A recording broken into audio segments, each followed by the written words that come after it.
l'évangile que nous venons d'écouter nous invite à développer ce que les pères appellent la mémoire de la mort. C'est-à-dire que nous devons toujours avoir en tête que tout ce que nous avons, tout ce qui nous entoure est très fragile.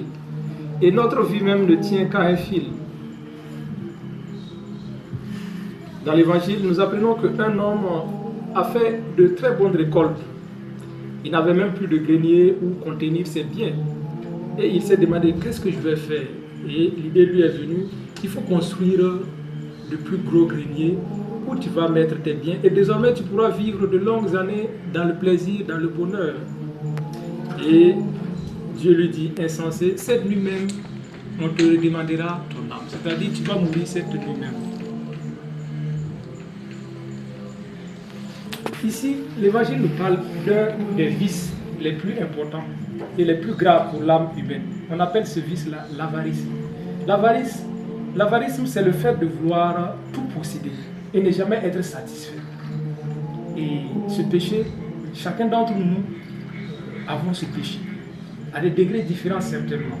Mais chacun souffre de ce péché. Et ce péché-là nous sépare de Dieu.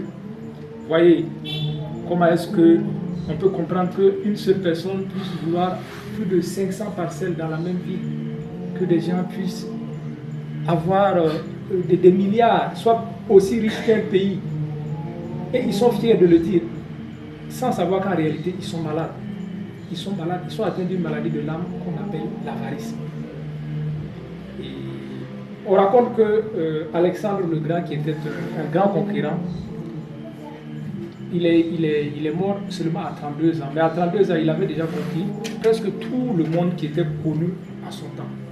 On raconte qu'au bout de ses conquêtes, il était monté sur une colline avec ses généraux pour se projeter dans l'avenir.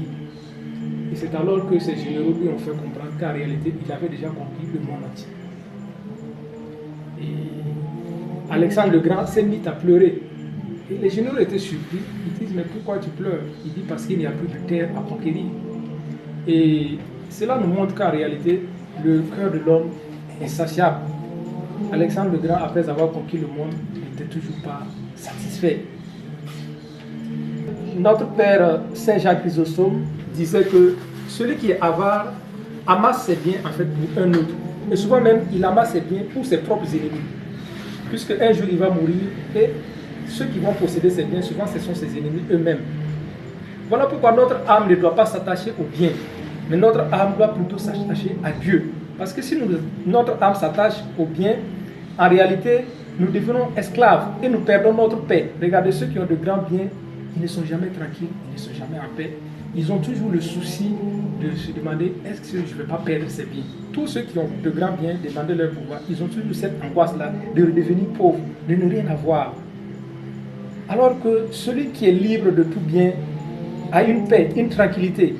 Voilà pourquoi le Seigneur Jésus disait au jeune homme riche, va, vends tous tes biens, donne-le aux pauvres, et tu auras un trésor dans les cieux, viens et suis-moi.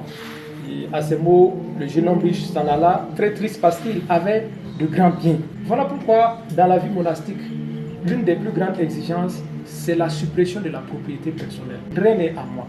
Quand vous voulez rentrer dans la vie monastique, vous abandonnez tout. Ça ne veut pas dire que vous n'allez rien avoir pour manger, mais vous n'allez pas dire ceci est à moi, ceci est à moi.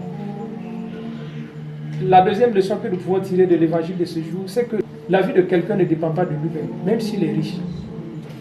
La preuve dans cet évangile, l'homme riche, du jour au lendemain, il meurt. La troisième leçon, c'est que l'avidité, la cupidité, l'égoïsme de l'être humain le conduisent à sa perte. Et c'est ce qu'on appelle s'enrichir pour soi-même. Par contre, s'enrichir pour Dieu, c'est faire la charité, c'est s'oublier soi-même pour faire la place aux autres. Voilà pourquoi Saint Jean Chrysostome disait la meilleure manière de pouvoir préserver ses biens, c'est de le partager avec les autres. La troisième leçon que nous pouvons apprendre dans cet évangile, c'est que nous ne devons pas faire nos projets tout seuls, comme si Dieu n'existait pas. Regardez cet homme, il a fait ses projets, il n'a même pas mis Dieu dedans. Mais nous devons faire nos projets avec lui.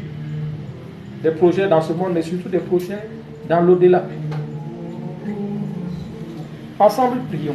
Seigneur, élève mon cœur vers les biens incorruptibles. Seigneur, élève mon cœur vers les biens incorruptibles. Libère-moi du superficiel et attache-moi à l'essentiel. Libère-moi du